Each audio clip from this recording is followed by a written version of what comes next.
Kaliang persyak Kongres hak arp kendai trik naiwing kala ai dak bau state president ke All India Trinamool Congress ubadeiru UMLA ke nong thamai ubak Charles Pingroom ula benwan penyesok biang syaka parti. Habakran syakilat patai kubor UMLA bamarwe na meliam ubadeiru chief whip ubak Ronnie Willingdo ulaong. Ngatharai bakani kadai ke kubor ke basyai syakipat bak ke jela.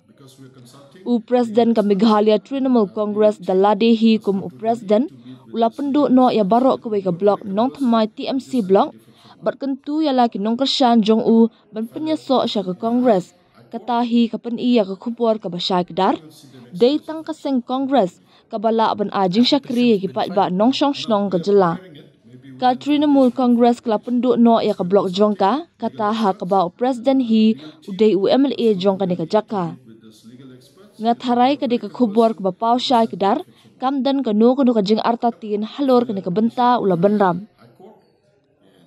Habakali halor ke jinglong lakrek jong ke Kongres ban pediang sungobha ya Menteri Rangba Barim Dr. Mukul Sangma syaka parti ubak Ronnie ulaong. Kinu ki badan ya keman ni pediang sungobha ban wan penyesok syaka parti Kongres. Namar ngidan hang ni amtang nakabenta ban yakun election Hendri ngidan hang ni nakabenta ban ai ka jing syakri ki pat ba bat ya ka jela. Ubak Ronnie ulapan paru bagi katu ka ningot kinong tauan kata kumba henyo haduk prangot kilapan pau ya ka jing dan man ban penyesok syaka Kongres syua ke election syaka yingdor bar tauan ha u arajar arpra kata wat hapren ka jing ki bami nakaan kentiap seng. Ha kajuk kapor ubak Ronnie ula kentat iki kubor hamsaya halor ka jingbam sngohun ya ka jingalam jong Presiden ka Meghalaya Pradesh Congress Committee MPCC ubak Vincent H. Pala.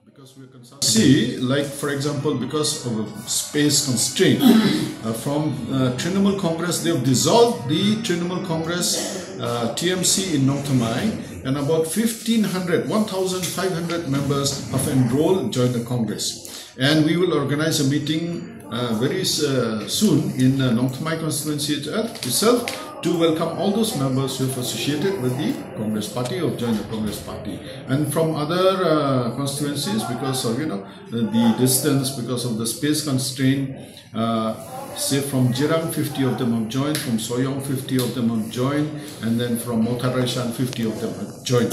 But they've told us that more are willing to join the party, and when those people have joined, we will organize all those those who have joined the party in their respective constituencies.